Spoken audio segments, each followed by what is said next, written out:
Hi friends, എല്ലാവർക്കും ചിന്മയ്സ് വേൾഡിൻ്റെ പുതിയൊരു വീഡിയോയിലേക്ക് സ്വാഗതം. നമ്മൾ ഇന്ന് പരിചയപ്പെടാൻ പോകുന്നത് കുറച്ച് കൃഷിച്ചൊല്ലുകളും അതിൻ്റെ വ്യാഖ്യാനവുമാണ്. പിന്നെ വീഡിയോ കാണുന്ന എല്ലാവരും ലൈക്കും ഷെയറും സബ്സ്ക്രൈബും ചെയ്യാൻ മറക്കല്ലേ. അപ്പോൾ നമുക്ക് നേരെ വീഡിയോയിലേക്ക് പോകാം. മുളയിലറിയാം വിള. നല്ലവണ്ണം മുളയ്ക്കുന്ന വിത്താണെങ്കിൽ നല്ല വിളവും ഉണ്ടാകുമെന്നതിന് സംശയമില്ല. മുളയുടെ കരുത്ത് കണ്ടാൽ തന്നെ വിള എത്രയാകുമെന്ന് കൃഷിക്കാർക്ക് മനസ്സിലാകും. അശ്വതി കാഞ്ഞിരം ഭരണി നെല്ലി. അശ്വതിയിൽ വിതച്ചാൽ കാഞ്ഞിരിക്ക മാതിരി അധികം ഉണ്ടാകാറില്ല. ഭരണിയാണെങ്കിൽ നെല്ലിക്ക മാതിരി ധാരാളം വിളയും.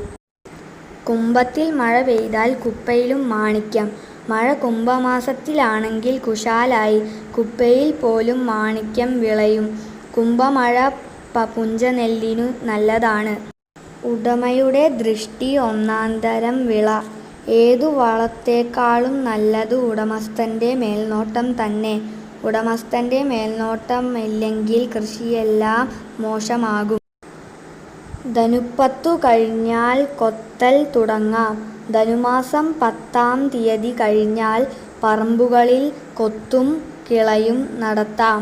മണ്ണിലെ ഈർപ്പം നഷ്ടപ്പെടാതിരിക്കാനുള്ള പ്രായോഗിക ബുദ്ധി പണ്ടുള്ളവർക്കു ഉണ്ടായിരുന്നെന്ന് ഈ ചൊല്ല് വെളിവാക്കുന്നു.